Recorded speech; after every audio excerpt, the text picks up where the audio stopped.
C'est qui les casseurs? Et c'est qui la racaille? Il y a besoin maintenant que le gouvernement écoute véritablement la contestation à son projet de loi.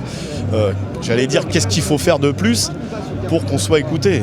Le gouvernement a tort de s'obstiner dans sa démarche qui nous semble parfois très éloignée des intérêts des citoyens et plus, entre guillemets, des calculs électoraux en vue de la présidentielle de l'année prochaine. L'essence fondamentale de ce texte, c'est le dumping social. Et ça ne peut pas continuer.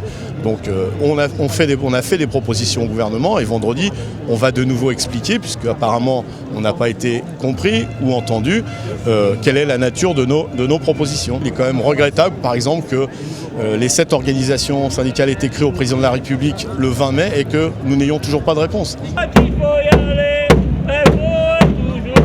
On est dans de la posture, je pense qu'il y a une perspective dans un an de présidentielle, comment je dois comporter, quelle majorité je veux, etc. pour les uns et pour les autres. Hein, c'est plus ça, j'ai l'impression qu'il l'emporte aujourd'hui qu'autre chose. Parce qu'in fine, le gouvernement, il a quel choix? Ou il ne bouge pas, ou il bouge avec des virgules. Il sera obligé de passer au 49.3. Quand même, c'est cocasse, hein, une loi dite de progrès qui passe au 49.3 2 fois.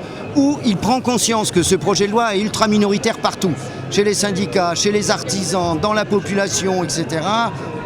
À l'Assemblée nationale, il revient à la raison d'une certaine manière et il accepte de le bouger sérieusement, hein, et de respecter la branche, par exemple, au niveau national, auquel cas le gouvernement peut espérer qu'il n'y ait pas de 49.3 et un vote, mais c'est à lui de choisir. On a déjà prévu 2 journées de mobilisation si jamais le gouvernement ne nous entendait pas là à cette manifestation. Le 23 juin prochain avec des interpellations de parlementaires et le 28 pour la remise de la votation. On verra s'il faut d'autres mobilisations, d'autres modalités différentes. Je crois qu'on sera en capacité de les trouver et le gouvernement aurait tort de parier sur le pourrissement. On fait des lois dans ce pays. Ce qui est important, c'est qu'elles soient légitimes et pour qu'elles soient légitimes, il faut quand même espérer avoir une majorité dans le pays, une majorité sociale et une majorité politique. Or, ce gouvernement sur cette loi n'a ni majorité sociale, ni majorité en termes de sondage, de savoir si cette loi convient ou non aux Français, et ni même de majorité au Parlement. Alors ça fait quand même beaucoup. Et l'entêtement de Manuel Valls, de François Hollande, est à l'image de leur dogmatisme vis-à-vis des politiques imposées par l'Union européenne, qui sont très libérales et qui visent sans cesse à diminuer les droits et les conditions de vie du grand nombre dans notre pays et à travers même toute l'Europe. Voilà, on est là hyper nombreux, vent debout contre cette logique, contre cette loi. Si on n'avait pas ouvert la boîte de Pandore sur des sujets où la droite cherche depuis des années à faire reculer le monde du travail, nous n'aurions pas ce risque de durcissement qu'on observe au Sénat.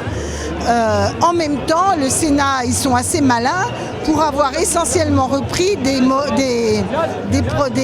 propositions qui étaient dans le texte initial, auxquelles ils ont rajouté la remise en cause des 35 heures qu'on connaît par cœur et qu'ils ont de toute façon l'ambition de faire. Je pense qu'aujourd'hui, il y a un gouvernement qui nous explique depuis plus de 3 mois que la mobilisation elle est morte. Et en fait, on n'a jamais été aussi nombreux depuis le début du mouvement. Voilà, et comme on n'a jamais été aussi nombreux depuis le début du mouvement, on a les pneus gonflés à bloc et on ne s'arrêtera pas jusqu'à la victoire, c'est-à-dire jusqu'au retrait de la loi. Ils ont parlé trop fort depuis le début et c'est en train de se retourner contre eux, l'espèce de dispositif et de discours ambiant qui consiste à dire qu'on a un mouvement qui n'en finit pas de finir. Voilà, pour un mouvement mort, on est bien vivant quand même. Manuel Valls, au vestiaire, on va gagner, on est déter. Manuel Valls, au vestiaire, on va gagner, on est déter.